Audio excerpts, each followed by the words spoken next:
Hi, I'm Steve Gompertz of QRx Partners, and welcome to this week's Quality Heretic. Um, I want to talk this week about CMOs, contract manufacturing organizations, and whether or not they should be including design controls.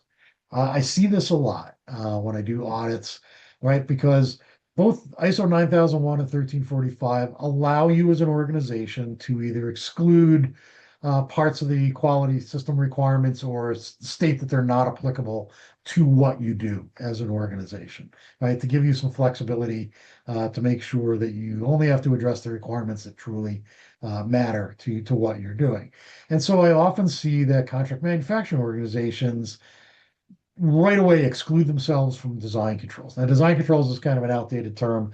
It came out of the FDA regulations, which have now changed, but everybody gets it, right? This is right. Design controls refers to the areas of 9001 and 1345 that are titled design and development. Okay, there's synonymous from that perspective.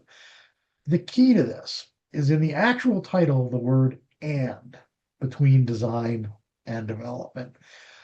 Design and development are not synonymous. They sound like they are, and in normal everyday language they would be. But again, you've got to always think of intent when we're trying to apply the standards. And the reality is they're intended. The reason they didn't just call the section design or just call it development, they called it design and development because those are two separate phases, let's call it. Okay. Design is where you figure out the requirements, right? What is it I need to do? And transform that into the how, the specifications. Okay.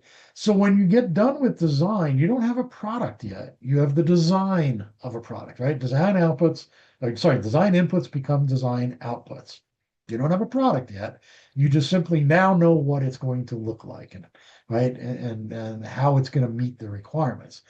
The next thing you need to do is you need to figure out how am I going to build it? How am I going to package it? How am I going to train people how to service it, distribute it, right? All of that kind of stuff that's downstream. How am I going to find suppliers, right, and engage them? That's development, taking those specifications, the design outputs, and turning them into an actual product, right? A saleable product at the end of the day.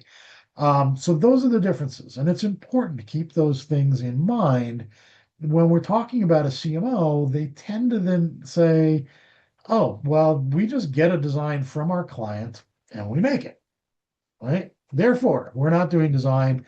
And they don't really think about what development means. But if you're an injection molder and somebody gives you a design for a part, you actually have development to do, right? You may have to design molds. And I would argue that now you're doing design, right? Because to you, the client's design outputs become your design inputs as a CMO. You have things you have to design, tools, molds, gauges, fixtures, all that kind of stuff. And you have to figure out the process, right? What are going to be the settings, the temperatures, the materials to be used? You have your own supply chain issues. So you do have things to develop before you can deliver the product to the client. So the reality is that as a CMO, you are not excluding those activities. You are doing them. Most definitely, right? You may not be responsible for design, but you are always responsible for some degree of development as a CMO.